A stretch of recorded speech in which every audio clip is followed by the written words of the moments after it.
Welcome to the High at 9 News Hour, where you will hear from cannabis industry experts and professionals from around the country talk about important topics while shining light on global issues and discussing cannabis as it relates to politics, regulation and reform, data and technology, science, research and medicine, family and parenting, art, celebrities and entertainment, fitness, sports, mental health and wellness, and plant-based medicines and entheogenics. Together, we are building a stronger community, fighting the stigma and creating change. With your hosts, Jason Beck and Rico Lamitte, joined by special industry expert correspondents from around the country, and daily antics brought to you by Cannabis. Coming to you live every Monday through Friday at 9 a.m. Pacific Time and high noon on the East Coast. And thank you all for getting high at 9 with us.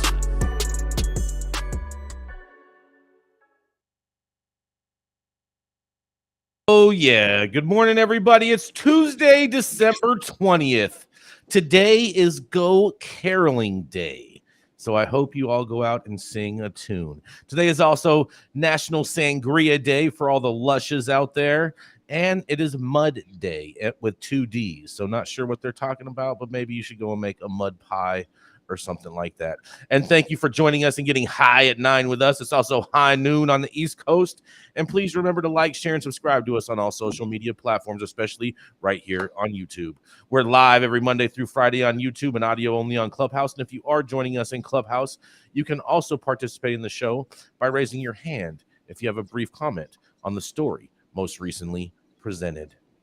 And I do want to make one quick note just for everybody. There was some things that happened out here in California this morning. There was a 6.4 earthquake that struck Northern California up near Tuna. What's it called? Tunaville? Manndie? Tunaville? Yeah, Tuneland. Yeah, up there in Mendocino County, Humboldt County area, there's a lot of people that do not have power and are out of phone service and whatnot. So our prayers are with everybody up there. And if you are trying to reach someone up there, that might be exactly why you can't get a hold of them. But without further ado, let's pay a bill so we can get right back to the news.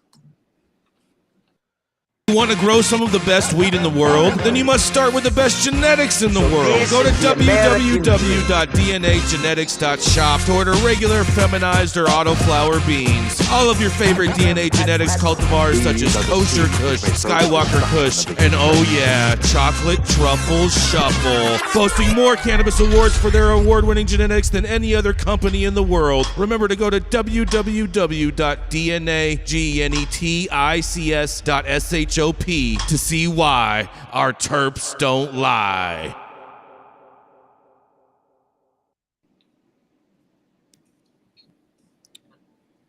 Oh yeah, the terps do not lie.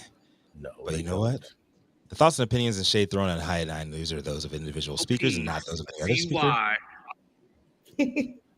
Oh yeah. Or as followers. The statements made do not constitute legal or accounting advice, and our speakers make no representation regarding the legal status of any substance in any country, area, territory, or any of its authorities. The views expressed in this room do not establish any fiduciary responsibility or relationship. Our sponsors do not imply or constitute any endorsement by us or the expression of any opinion whatsoever on the part of any speaker on stage. If you are an easily offended person, tune out, because you know who we have coming up next. It is the longest continuously operating retailer in the world.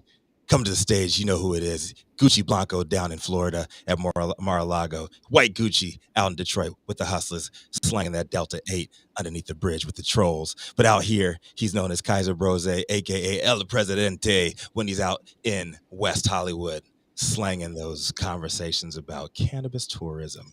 Coming to the stage first for us on this beautiful Tuesday morning, Jason Beck.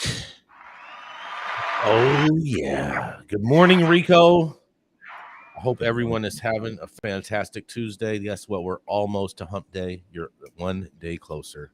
But today, we got big news coming out of Florida because Florida sets the stage for more marijuana licenses. That's right. State health regulators on Monday set in motion a process to issue up to 22 more medical marijuana licenses in a healthy, anticipated move that could double the size of Florida's medical cannabis industry. The State Department of Health also published an emergency rule that would make it more expensive for marijuana operators to renew their licenses every 2 years, increasing that cost from roughly $60,000 to more than $1 million. The jump in the renewal fee comes just after Governor Ron DeSantis this year said medical marijuana companies were paying enough to operate in the state where licenses have sold for more than $50 million. Well, licenses in Florida aren't worth $50 million anymore. You're not going to get anyone to pay that. So why they're basing it off that. But nonetheless, under an emergency rule setting up the process to apply for new licenses, health officials would accept applications in batching cycles. And that's in quotation marks. The plan said that the windows for the batching cycles will be established in a separate rule, but did not say how many licenses would be up for grabs in each cycle. The rule also set the application fee for the new licenses at $146,000, more than double the $60,830 fee established during the state's initial round of licensing more than 5 years ago. The release of these rules on Monday created an immediate buzz among industry attorneys, lobbyists, and investors. Health officials were clever to include the batching cycle provisions in the anticipation rule. Sally Kent Pebbles, a Jacksonville-based partner at the national cannabis law firm Vicente Cederberg, told the News Service of Florida.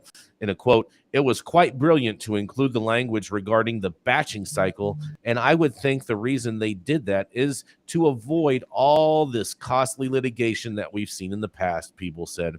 Losing applicants would have the opportunity to apply for licensing during another batching cycle, which could affect their ability to file legal challenges, according to Peebles.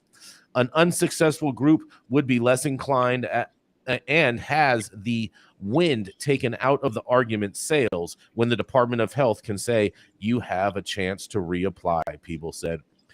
Excuse me. With more than 22 million residents and an aging population, Florida is viewed as one of the hottest medical marijuana markets in the country.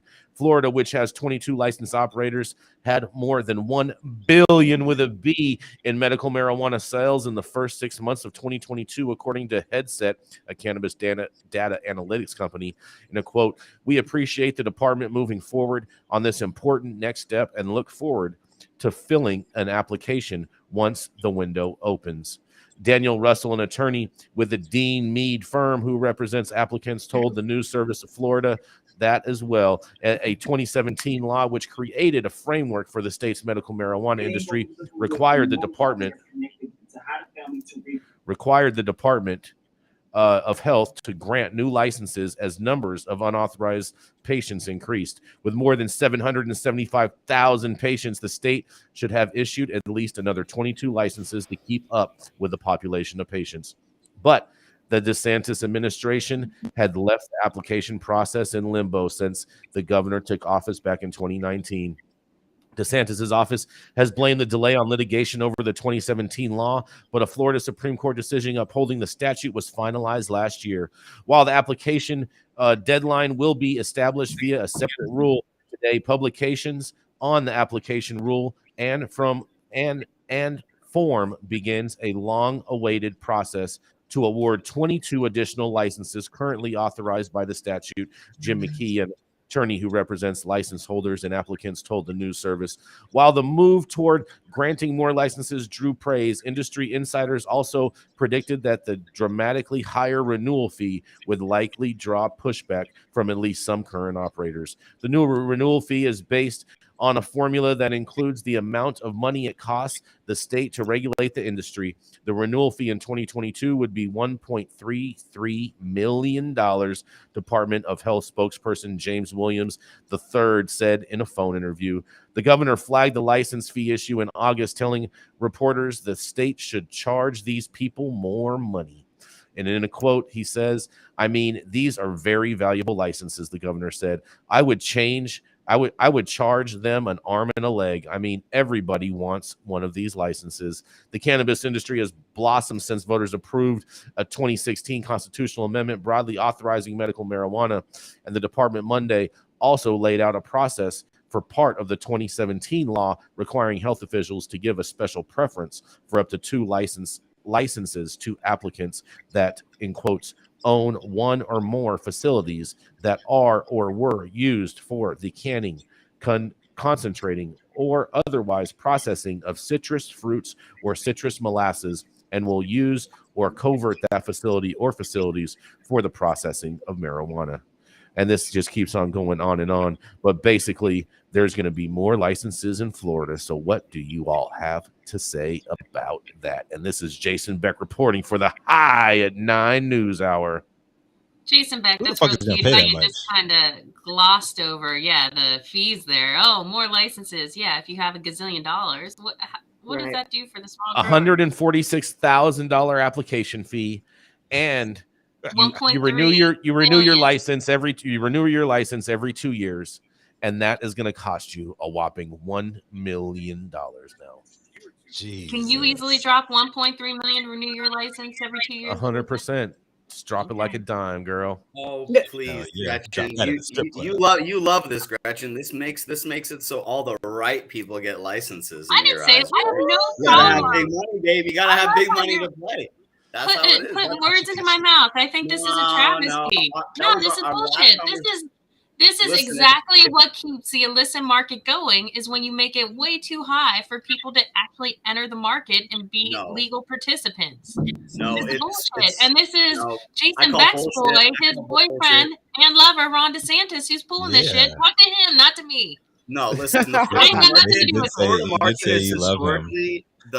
Florida market has historically been super nepotistic. It's been extremely difficult to get a license. I personally had to fight for a license in the state court in Florida and sue the state medical commission to get a license there, and it worked. And we uncovered during that process, how ridiculous that whole system is. It's pay to play in Florida, and if you don't pay to play in Florida, then you have all these people like you don't want in the game, Gretchen, to get in there and to start making products for people. This is the way Florida keeps it limited. This is the way. How is this my fault? Where in this article did it say Gretchen Gailey supports? I don't think I was quoted in this article. So one of our faithful listeners, Weed for Warriors, really broke down the numbers for us to give us an idea of how many dispensaries to how many people in Florida, and he said that is 1 dispensary for every 47,000 people, compared to Colorado, where it's 1 dispensary for every 5,000 people. Yeah, but all these companies 22 have new licenses. Open up any store they want. That's the whole thing, is they can open up wherever they want to open up. There's no limited zoning districts. There's nothing like that for any of those people. If it's retail zoned, they can open a store if they have the money to do so. Cartel, man. This government cartel. It's exactly what it sounds like. Cartel, pay to play. I don't know. I want one of those licenses in Florida. I'll tell you that much. I mean, I will flip that bitch so quick and retire. But I'm just saying, asinine. You know what? I wonder, because I've looked at some Florida licenses that were for sale over the past few years, and I'm willing to put money that a lot of those valuations that they were valuing their licenses at have significantly dropped due to the cost that it's going to cost to renew. And I'm willing to bet a lot of these people that currently have these businesses operational won't have that $1 million to renew their license when their license comes due.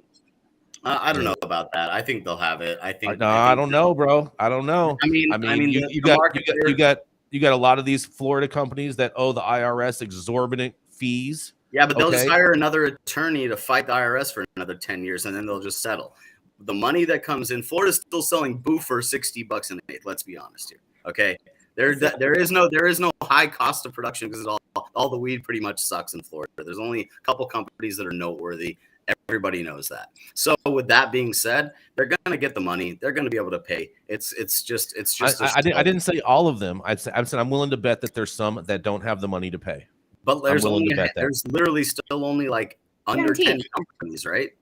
So like, Cookies made a big splash on Instagram about their opening of the medical dispensary.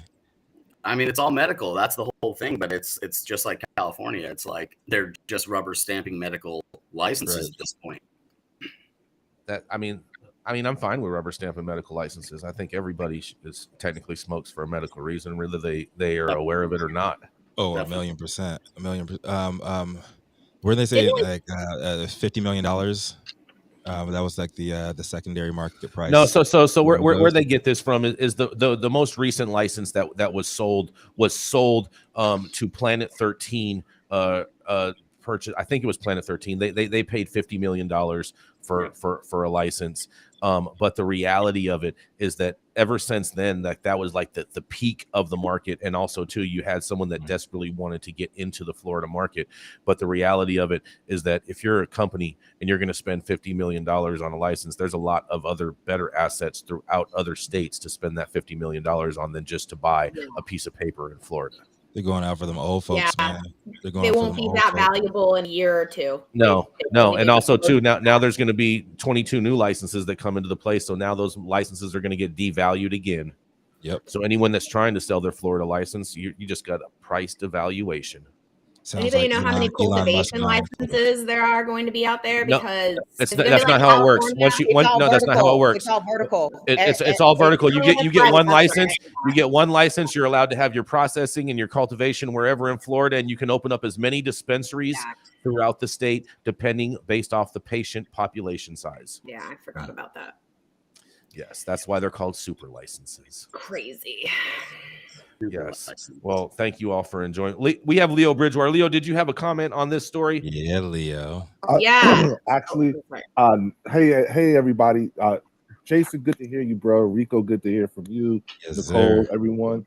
No, I do not have a comment other than, nothing about that story in Florida. All right. Then we're going to come back to you because we're going to keep moving along. Leo, but you're already up here for Nicole's story. So Nicole, you can rest easy because Leo is in the room. Leo all right, is in the building. Yes. Coming up next, it is the dope dad himself. That's right, Rico Lamitte. When he is out with stockbrokers and money managers, you can find him doing the same damn things that he's doing right at home right now, except for they're just a little bit bigger diapers, a little bit bigger crying towels, and a little bit bigger ambulances that come to pick up and deliver the food. That's right. It is the dope dad himself, Rico Lamitte. Appreciate that. Appreciate the intro. Jason gets better and better every day. My headline of the day is coming from Filter Mag by Kyle Yeager. He's diversifying his story distribution. I like that. Minnesota will legalize cannabis by May, predicts the governor. Minnesota's got a real one with Tim Walz in office as their governor. And judging by his statements made in a recent article predicting the North Star state will be open for legal weed business by May, it also seems he's got a decent handle on how to properly leverage the media as a weapon to force the hands of his peers on both sides of the aisle. I'd say that by May, Minnesotans will have gotten this done.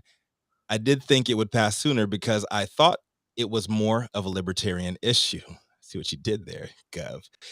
These are the words of the newly re-elected Democrat governor, Tim Walz, in an interview published Friday by Semaphor's David Weigel.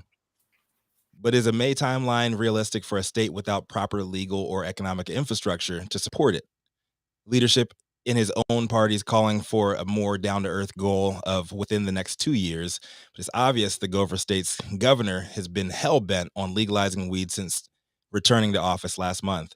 After being gassed up by Minnesota's beloved independent former pro-wrestling governor Jesse Ventura, Walz immediately after the victory issued a statement calling reform a top priority that he wants to advance as one of the first items to reach his desk in the 2023 session. In last week's interview, Walz spoke on the impact of third-party candidates who pushed for reform in past cycles. Many such candidates were called out by right-wing operatives as intended Dem vote splitters, a move Walz claims to be utter bullshit because his people have been about it since day one. He accused Republicans of abusing the opportunity to do damage with their weak-ass obstruction attempts by putting in fake marijuana party-labeled candidates. Walz, on his end, stayed true to his word that he'd work immediately to free Minnesotans from prohibition and even included funding for legalization costs in his initial budget proposal for 2023. We brought folks in from Colorado and Vermont early in our administration, and we asked, what would the regulatory regime look like? What would the revenue piece look like? What would the enforcement piece look like? What about expungement for convictions? We put that into place. We've worked for 4 years to try to get it passed, and the Senate Republicans wouldn't do it. Actual people advocating for legal marijuana were good about it this year by urging people to avoid marijuana party candidates and vote for the Democrats because they want to get this done. The problem is he and Democratic Farmer Labor Party only took a slim majority in the Senate while retaining its control of the House. So much like the broader federal government's go-to excuse for being slow to move on anything non-Trump related, legalization just ain't a priority for everyone who ain't Tim Walz. And even though he may, in his heart of hearts, expect the land of 10,000 lakes he does think that it should be fully legalized by May, DFL House Speaker Melissa Hortman immediately pushed back on the governor's boldness. Hortman said, it isn't something that she would see in the near term. It may well happen in the next 2-year period, but we have a lot of things we're going to be focusing on early. Senator Nick Frentz, an assistant leader in the new DFL Senate majority, said that he believes legalization will pass this session, but he sides with Hortman on the longer timeline for execution. Our caucus has not had this discussion at any length, and I would guess there are some members who have some hesitation. While cannabis legalization has routinely been passed by Minnesota's House under Democratic leadership, it's been consistently blocked in an up until now GOP-controlled Senate. But if polls are to be believed, the people got the new governor's back. 2 polls released in September revealed majority Minnesota residents support adult use legalization, and another showed even more Minnesotans approved the move to legalize edibles enacted earlier this year. Walz's bullishness on cannabis reform ain't a new political move either. He signed a bill over the summer providing permanent protections, allowing state hemp businesses to legally market certain cannabis products, including foods and beverages infused with CBD and other cannabinoids. So even if this lofty rhetorical goal of getting it done in May falls short, it's still a win for his camp. He can blame everybody else for its failure, point to them for being out of touch with their own constituents, and win more support because he's been such a champion of the cause from the jump, and he is a man of the people. Well played, Governor Walz. This is Rico Lamitte, the dopest dad on the street for High at 9 News. Interested in hearing everybody else's thoughts on this one. Walz is pulling a Trump. Yeah, pipe dreams. Good luck, Minnesota. We'll see. He's becoming a populist right before our eyes. He said May. That's 6 months, so less than 6 months. So we'll see. I mean, do we really think that he's going to be able to pull it off? I don't think anybody. I don't think his legislature is behind him. And no, his whole party doesn't. Right. But he's gathering the favor of his people. Right. He's acting like it's a one-man show. He can't, do it by himself. He's acting like it's a one-man show. At least it would get done. What's that, Sam? I said he's acting like it's a democracy or something. What a crazy idea. Get the citizens to rally support for your cause. What a crazy concept. Right. Mm-hmm. What are your thoughts on this, Gretchen? I see that look on your face. You're on mute. You're on mute, Gretch. Sorry, my dog is making strange noises, so I was on mute. I'm going to go against the crowd, and I'm going to agree with Sam there. I think this is totally doable. What the hell? Why not? Why not get this done by May? It is absolutely a possibility. Minnesotans have been renowned for weird political shit, as we've seen by Jesse Ventura and all sorts of crazy things that come out of there. Al Franken. We've all seen their campaign ads. Anything can get done in Minnesota. It is the land of bizarreness and lakes. So I think it'll happen. I'm for it. Go Minnesota. You think it'll happen, huh? Sure, why not? You put a bet on it? No, we're what the hell? Why not? $100. Minnesota is the place. Is the one place. Are we saying by May 1st or May? I think by May, not March, right? By May 31st. By May 31st. May 31st. Something has to be. Yes. Yeah, there's 31 days in May. I know it because it's my birthday month. Oh, okay, man. Sure. Sure. Let's do this. $100. They will $100. May 31st. All right, we have another bet. I think that you got to consider. You have to consider like real estate, right? And this is a big deal. This is like kind of a reflection of what happened in Colorado in 2008, 2009. There was a huge economic downturn that, if we all remember, I remember, and the warehouse and commercial real estate was just highly available. And so without those, landowners being able to lease their buildings, that's a huge, economic, depression there for them. If they're considering opening up cannabis, it's Minnesota. You have to grow indoor weed. You're not going to grow outdoor weed in Minnesota. A, it's too humid. B, you can't grow, enough weed just one time a year. So this is, and it gets like a negative 30 degrees in the fucking winter. And this is going to be a huge boom to those landowners. They're going to want it. They're going to push for it so that they can get some renters in their buildings to rent the space, to improve the space. Planning departments of cities are going to love it because it's going to improve the beautification of the areas. I think that if they play their cards right, they can do it. You think they can get it done, man? I have faith in the American system, baby. I have faith in the American system, and that's why I'm voting against it. Oh God, Jay. Yes. I just really respect his fortitude to put this shit out there like that. I don't care about what my party says. I don't care what common logic says. We're going to do this, and if it doesn't happen, it's y'all's fault. So he's putting it on everybody else. If they want to get reelected like he got reelected, they need to find a way to get it done. Bullying. Yeah, let's keep it moving, Rico. Let's do it. Up next, she's a spicy redheaded conservative that's well known in underground DC circles for cooking up excellence in the kitchen, but don't you dare let that apron and pretty smile fool you. She never backs down from a verbal sparring session with pot-loving libs across the aisle. Coming to the stage next, bringing her sighing to the stage with her is the founder of Panoptic Strategies and our very own Washington insider, Gretchen Gailey. Thank you. Spoiler alert, safe banking is dead. My headline is marijuana banking left out of federal spending bill, congressional sources confirm. Marijuana banking reform has been excluded from a large-scale spending bill that's expected to be released as soon as Monday, Senate and House staffers familiar with negotiations told Marijuana Moment. A Republican senator who has been pushing to include the cannabis reform later confirmed the development. It's not currently known whether the omnibus appropriations legislation includes a number of other marijuana and drug policy reforms that the House included in its versions of various spending bills earlier this year, or if it maintains a rider that has prevented Washington, D.C. from implementing a system of regulated adult-use cannabis commerce.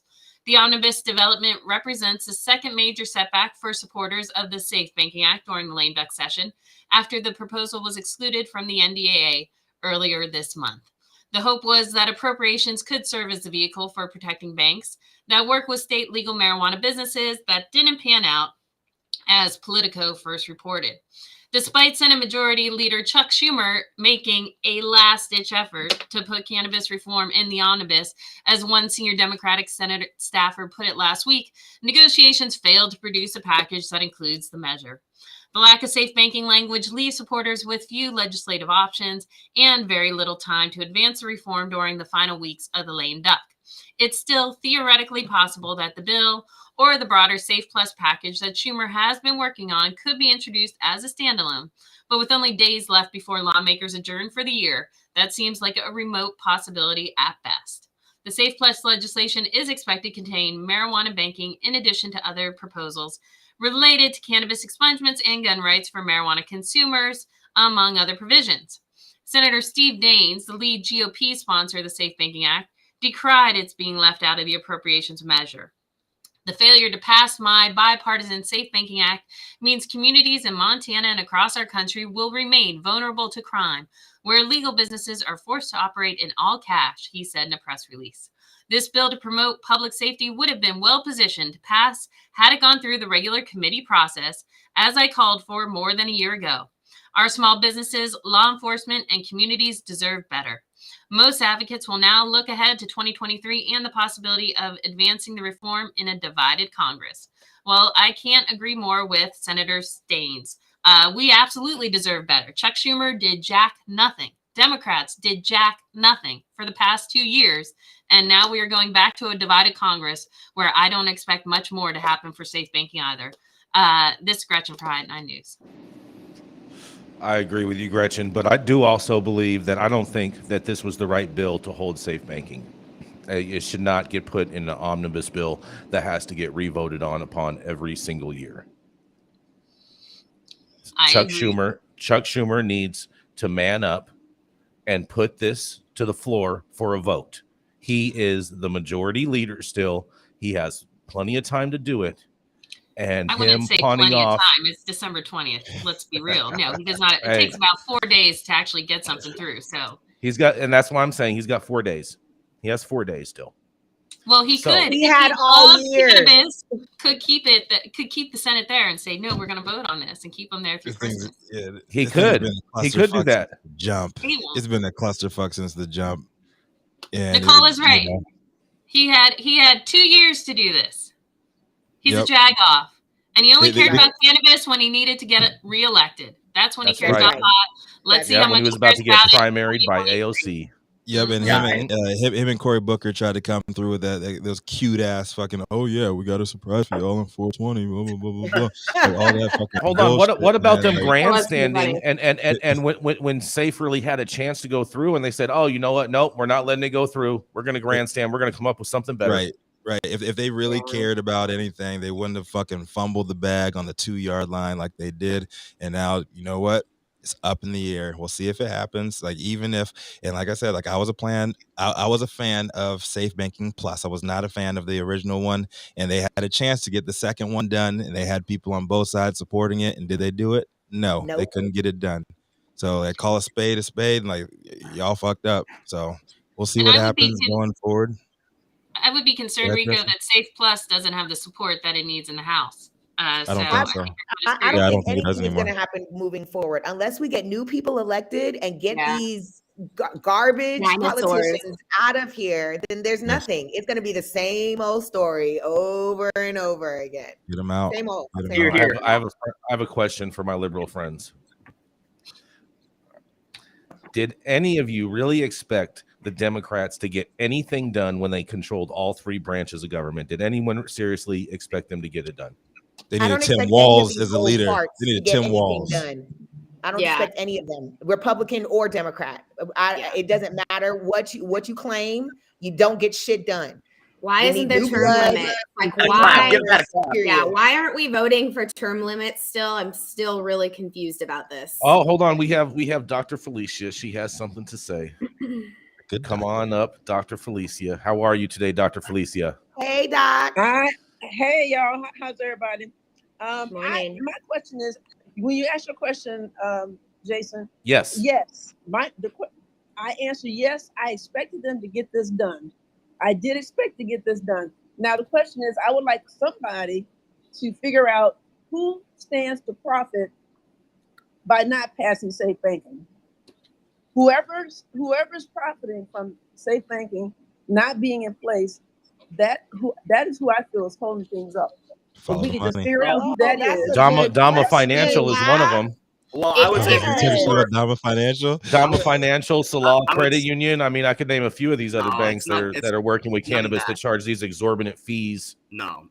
To bank. It's none of that. It's that our Congress hasn't figured out how to get their dirty paws in it, and they're fighting over the scraps. And until they come to a decision on how they line their pockets, we suffer. That's the truth. I think it's also that they're getting a hell of a lot more out of 280E right now, right? I mean, and nothing has to change. Well, even with safe banking, that's not going to change 280E. 280E is still going to be there. They're just going to be able to like write a check and pay their 280E. I think it's all a greater. It will naturally, I think it's all a greater misunderstanding and ignorance when it comes to the cannabis industry. These guys have no idea how 280E works. They have no idea about what safe banking would do. It is just ineptitude on Congress's part and their lack of willingness to open their minds and see what the cannabis industry could be and what it means to the American people. Exactly. That's what it is. Here, Gretchen. Here. I'm gonna clap to that. Thank you. I was really interested excited. in working with a PR firm that's just solely wants to focus on creating campaigns around getting dinosaurs out of office. Like, that's it. Like, we need a marketing firm, a PR firm in this industry that's willing to just take on that. We need a lot. And I would personally help guide that ship if anybody wants to step up. Manndie, as much as I agree with you, we need to get the money out of politics as well, because a lot of these younger politicians are people looking to enter the race. They want to enter that battle dome. They don't have the monetary support and they can't afford to run. That's how you measure support. That's how you measure support in politics. The 25-year-old out of Florida, he got to DC and his credit ain't good enough to get an apartment in DC. Not everybody has a Sam Bank. Oh, hey, we gotta move. We gotta move along, guys. We gotta move along. We gotta play this commercial real quick. We'll be right back. Yes, ma'am. At True Classic OG, we live by one motto: stay true. We stay true to our legacy cut of True OG that's always fresh, piney, gassy, and delicious. We represent the spirit and hustle and diversity of our great city of Angels, and we stay true to the spirit of this plant, doing everything in-house to ensure that you get the highest quality and consistency with every batch. And that's what made us LA's favorite OG. True Classic OG. Stay true, Los Angeles.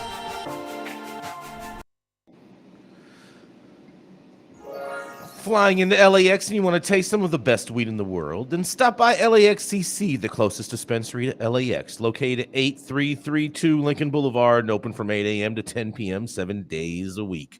Always make LAXCC your first stop when you touch down in LA and score like a winner.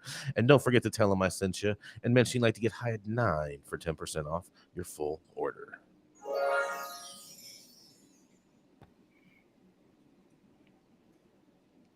Gonna read the disclaimer. You with us, Rico? We're gonna read the disclaimer again.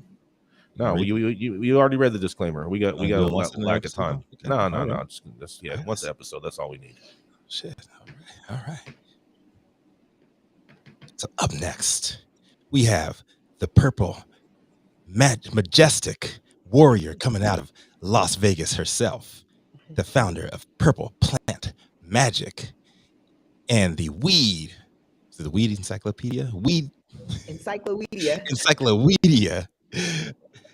on the radio every Wednesday morning. If you check in with Power 88 Las Vegas Wednesday mornings, she's an outspoken supporter of everything purple, and she's also Roz McCarthy's right-hand woman on the left, close for M4MM. Coming to the stage next is none other than Nicole Buffong, and she's also bringing a special guest on board with us today out of the great state of New Jersey. What you got for us today, Nicole? Oh, thank you so much, Rico, for that introduction. Good morning, everyone. Good afternoon on the East Coast. My story today is from NewJersey.com, NJ.com. Getting permission to sell weed legally in Newark remains an expensive mystery. It starts off with, even though the application fee cost her $2,500, Newark cannabis business owner Shonda Morton said she spent more than $100,000 to apply for a permit to legally sell weed. In the cannabis industry, Morton, like many, are dropping 6 digits on an application process that entails hiring lawyers and consultants, as well as contending with inflated real estate prices and more. The state regulatory entity, the New Jersey Cannabis Regulatory Commission, which approves licenses to grow, manufacture, and sell weed, gives priority status to minority and women-owned businesses that apply. However, approving licenses often depends on whether the applicant has its own town's blessing, a process that has proved daunting in a state where 1 in 5 of its 564 municipalities have opted out of allowing cannabis into their town altogether. Applying to sell regulated cannabis requires showing upfront funding to the city, landlords charging money for letters of intent, and more. Since the city of Newark has thus far approved licenses in roughly 1 year increments, that means applicants that don't win a license have had to pay those fees for another year before a new application round comes through. The same thing is happening here in Vegas. The new social equity license applicants were charged $2,500 for application fees. But the city of Las Vegas, which is where 3 of the winners' venues are located, the city is not reducing the business license ticket amount for those individuals. They are charging them $10,000 for the business license alone. So I've got my brother Leo Bridgewater here from New Jersey that's on the ground in New Jersey, and he's got an announcement to make about how the dispensaries in New Jersey are going to get some help. Welcome, Leo. Hey, thanks, Nicole, for having me. Hey, everybody. Welcome, tell us Leo. about what's Thank you for going on. joining us. Leo. Yeah, good to be here, guys. Because I have I didn't realize it, but you know, now that I know Jason, Beck, and Rico are here, I'm proud to be able to say I come bearing a mighty gift. And so if you will look in the comment section of the chat in the chat room, I put a link there for all that is here to take a look at. And what it is New Jersey is now offering technical assistance in the form of education and access to capital in the form of grants to legacy folks, minorities, women, veterans, diversely owned businesses, and so forth. The grants are in upwards of $250,000. There's also work being done for another grant that would come from, and this, what I'm talking about is through the New Jersey State Business Action Center. So this is a state agency. They've partnered with the New Jersey Cannabis Regulatory Commission to run this program to help folks. So, you know, all the folks what you can do is you can go onto this website and you can register so that as the program is rolled out come the middle to the end of January, you guys can definitely get that information, know how to apply if you're in the state of New Jersey.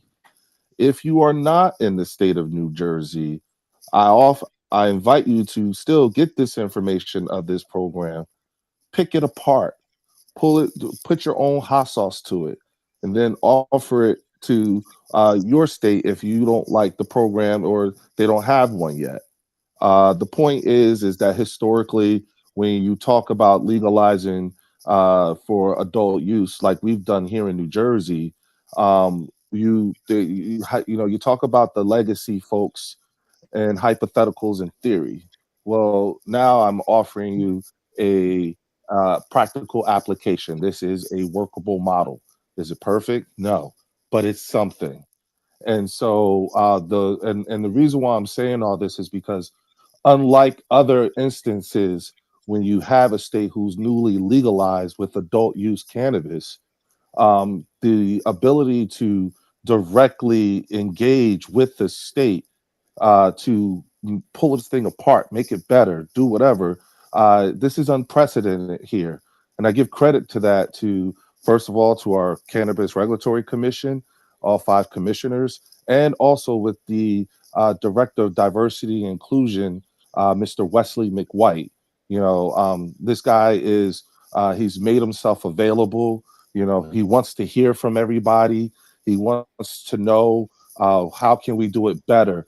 What can we do? You know, and so about 9 months ago, I was asked to put together a group of folks who were, you know, considered legacy or had legacy experience who would be willing to directly engage with the state. And so what you see is the result of that. Of all of that, yes, because this was we were sworn to basically we couldn't speak in public about it because had we done so, we could have possibly preempted possible policy. And so to have these folks who were willing to speak directly to the state and then have this come out of it, it's an awesome thing. And I know that with the way Jason and Rico is they want this. It's one thing to have the talk, but they're more concerned with the walking of the walk. And I believe that what I've just presented to you all is evidence that the things that they say and done in the way I know Jason, Nicole, and and RICO work, it's none of the things that they've done has fallen on deaf ears. With that, I'm gonna mute. Thank you, Leo. Thank you for all the Thank you work. so much. You No, are a thank shining you. example. You're a shining example of what is required in order for us to have effective policy, to have effective regulations, to have conversations with our regulators. Because yeah, it's one thing to get the law passed, but any advocate knows once that law is passed, you got to do the dealings with the regulatory body to get things really Correct. done and make it make sense for the people that are actually applying for these new licenses. So, or following the legislation. So thank you so much for the work that you do, Leo. Absolutely. And and let me just say, it's the continued engagement as well, and the fact that, there's a willingness on the state side. Wesley's been Wesley's been trying to do his homework, and I've been trying to introduce him to folks that I know who would pour into him. I believe I introduced him to Rico, and because he went out to LA one time, right, Rico? Yes, sir. We weren't able to link up in person, but we got to get something going for the, right, coast to coast equity push, man. Make sure people are educated. Absolutely. Make sure people know what's going on, and we can learn from each other's mistakes too. Like the worst Absolutely. thing. I think we need you need what you have is precedent here, and that's the thing that I would like to establish is there's precedent of this type of engagement from activists and advocates and a willing state. So that way, as this thing tends to fall from this point on, there's precedent of what it could possibly be. Guys, New Jersey just hit 200 million in revenue, and we've only been open since April 21st. That's right. And we're not even built out. There's less than 30 dispensaries throughout the whole state. That's right. Quick question on that, Leo. How are you guys able to do it so quickly? I see a lot of people failing on that march. Like, how was New Jersey able to get stuff done so quickly and just get into revenue?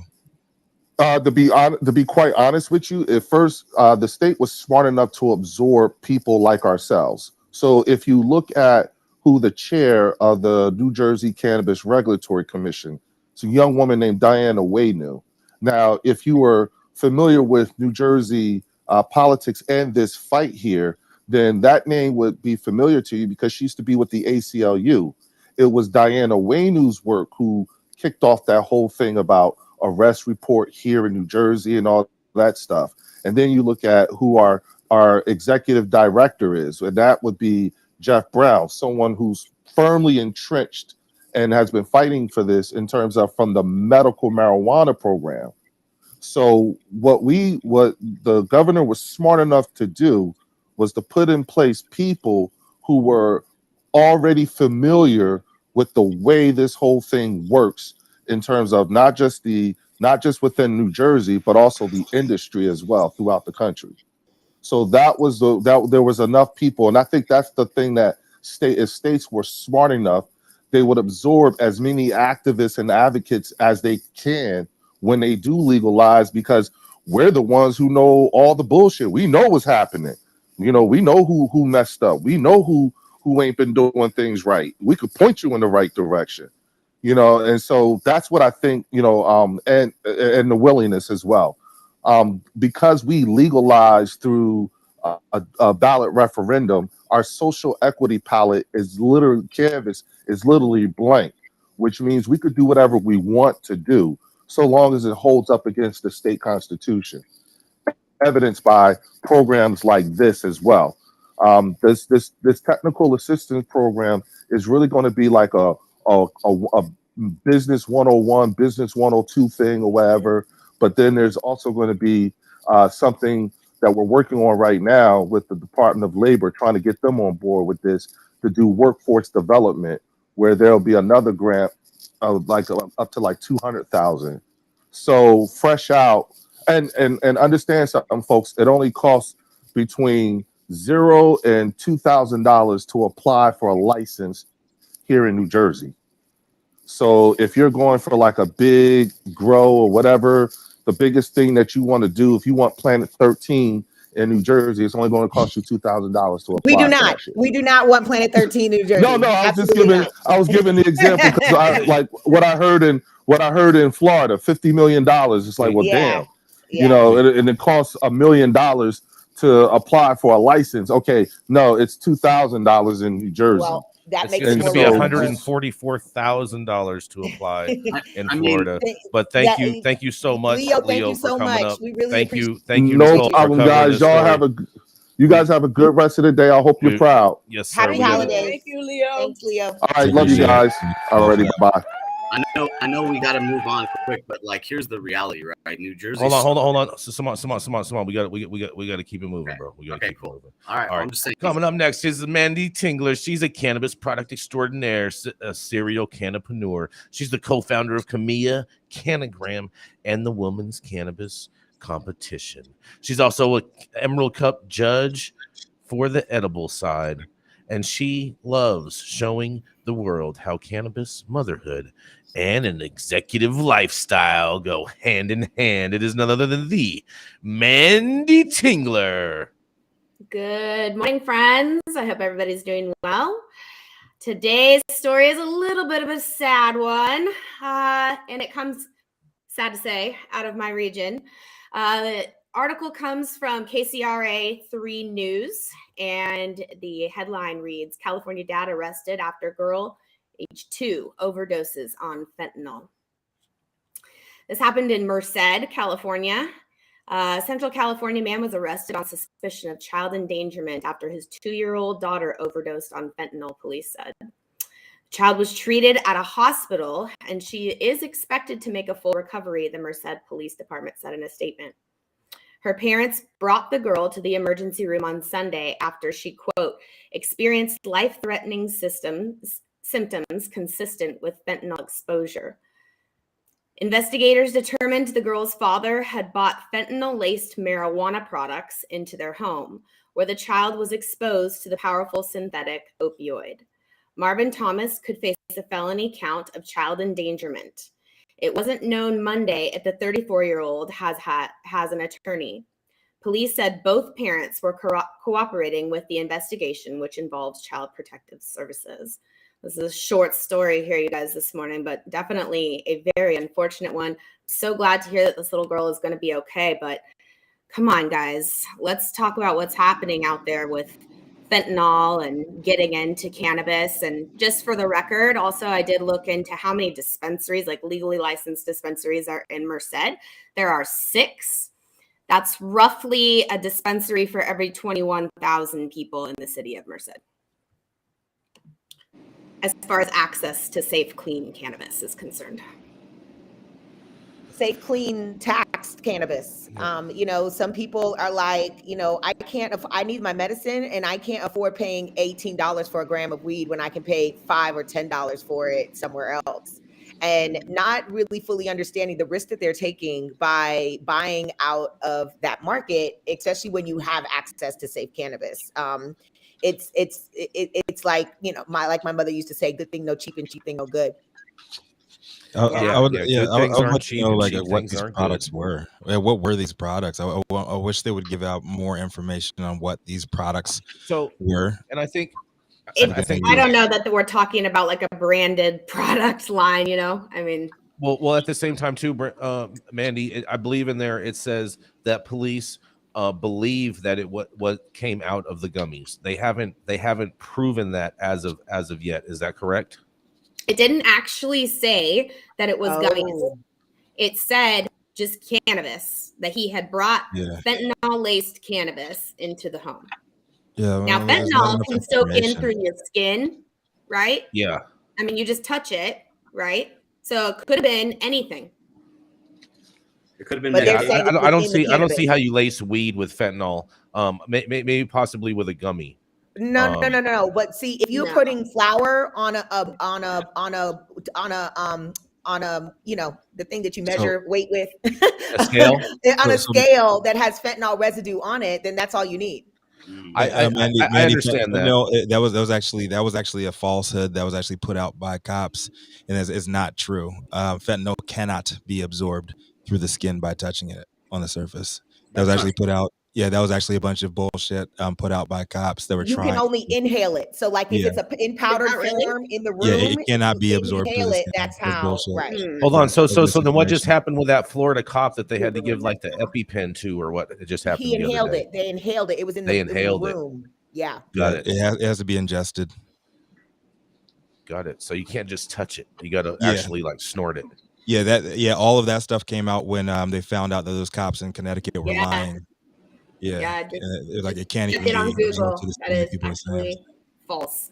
So what happens if you eat it? Same thing, you die. Then you ingested. Yeah. Ingested.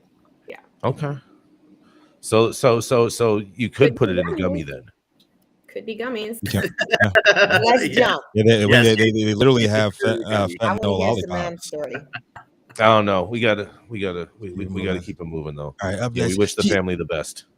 Yeah, absolutely.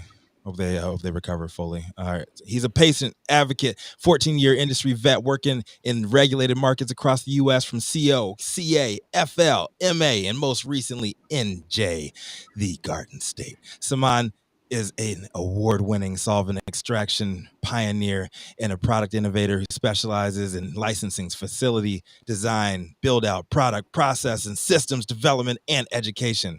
And is also a student of and true believer in the medical properties of cannabis, and has developed various wellness products currently sold on the market that improve the lives of hundreds every motherfucking day. Saman Razani. Yeah. What do you have for us? Bring us Thank home. you so much. Thank you so much. I'm gonna hurry through this. This one is an unfortunate article as well. This is from WIVB in Buffalo.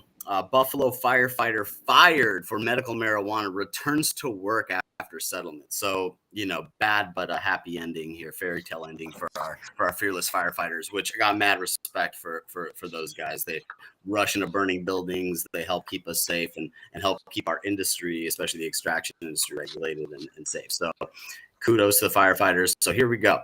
Out of Buffalo, a Buffalo firefighter returns to work this week after he settled his wrongful termination lawsuit with the city of Buffalo and the fire department, which terminated him in 2021 for testing positive for cannabis despite being a registered medical patient.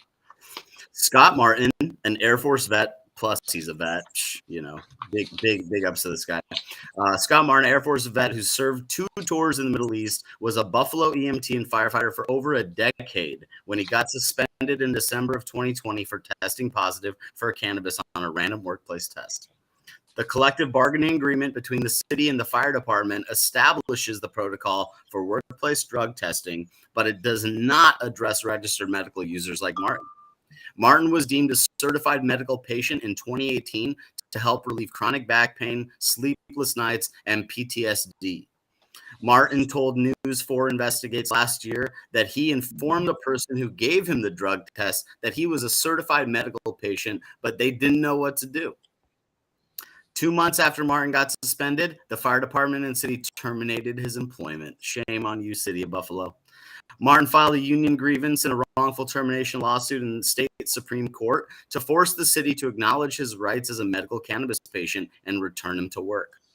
Among the legal arguments in Martin's lawsuit was that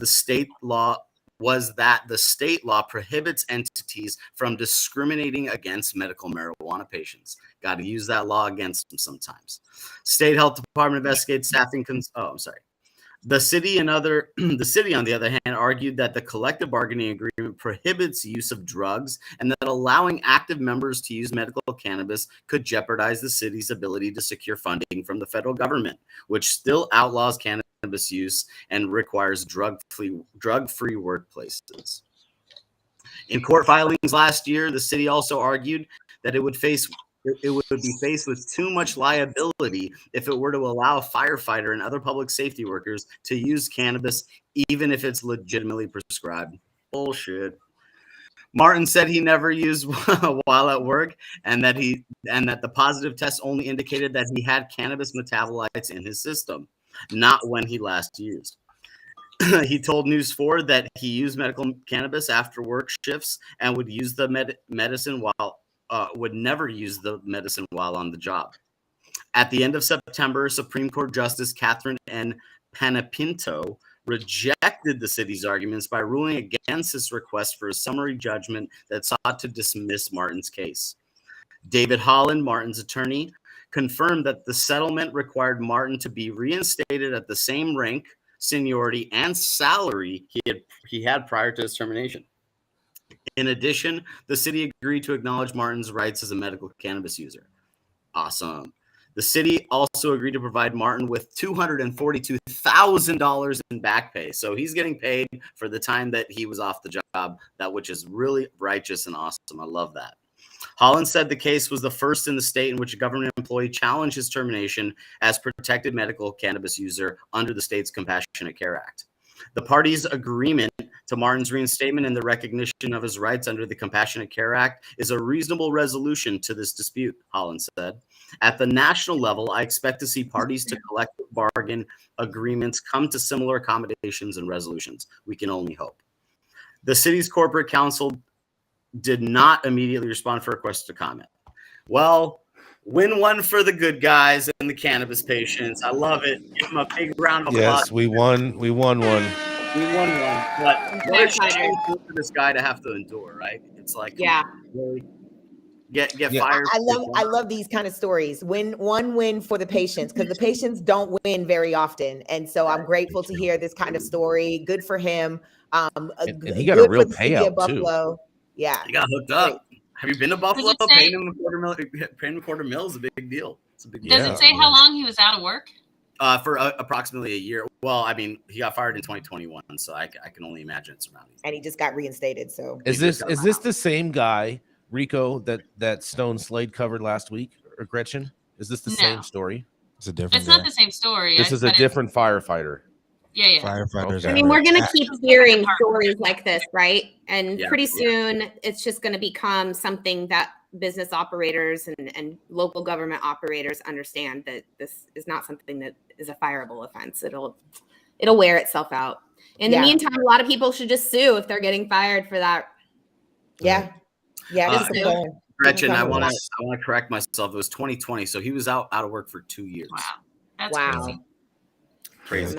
Glad he's getting his good for them for fighting, though. Like, we should have him on the show, honestly. That'd be dope. We have a Gretchen?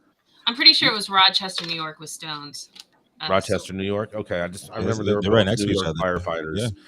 Yeah. Rochester County, you're fucking people up. But the municipalities need to start understanding how they're dealing with their first responders. They need to understand medical marijuana a lot better, so these problems don't happen in the future. And I applaud the firefighter union for standing behind this guy. Yep, exactly. That also needs to be said. I feel like every municipality should have a weekend-long event where one day it's like an alcohol event, and then the next day it's a weed event, and then have law enforcement tell you, the citizens, which party was easier to manage. Ooh, I'm just saying, I think there's some for sure. very powerful data that we could just collect in that experiment. I do like that. Saman, real quickly, let's finish up. What you got, brother? Oh, I was gonna say, we've historically seen like television shows around cops and firefighters and whatever that are just like they abuse alcohol to so many degrees, maybe other narcotics or whatever, and it's like this guy's just trying to change the whole tone. And I think the important thing is the backing that he has from his union that are supporting this as a healthy choice for their firefighters. I think that's ultimately the key here. But thank you very much, guys. Appreciate it. Saman, be careful. We don't want to give Hollywood any ideas. All of a sudden, they were going to start seeing cannabis drug addicted cops and firefighters losing their jobs on television. But how dope would it be if the one true source of information was coming from the actual firehouse that you're getting your cannabis from? And it was a trap house and a fire station. Yes, all in one. And then you also have a pole in that motherfucker ready for the entertainment. Thank you all for tuning in with us for another episode of High at 9 News. You can always catch us on weekdays, 9 a.m. Pacific and high noon on the East Coast. Big shout out to our live audience members and online supporters tuning in and giving giving us feedback on the daily headlines of chaos, also known as the developing cannabis industry. Our vetted industry correspondent team tuning in from all over the global community, bringing us much needed variety of perspective and adding your respected opinions to the conversation. And the wonderful Jaja Simone holding things down every damn day for us in Clubhouse. My main man, Adam, in the back here, keeping our audio and visuals on.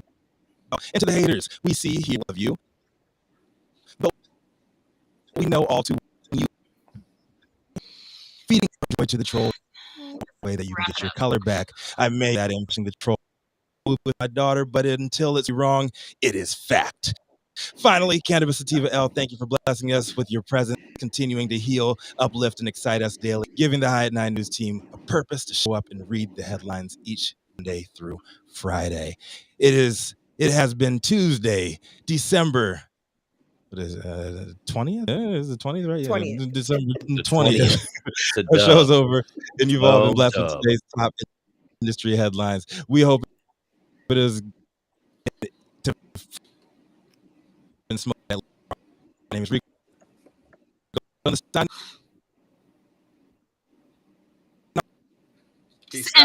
it, please.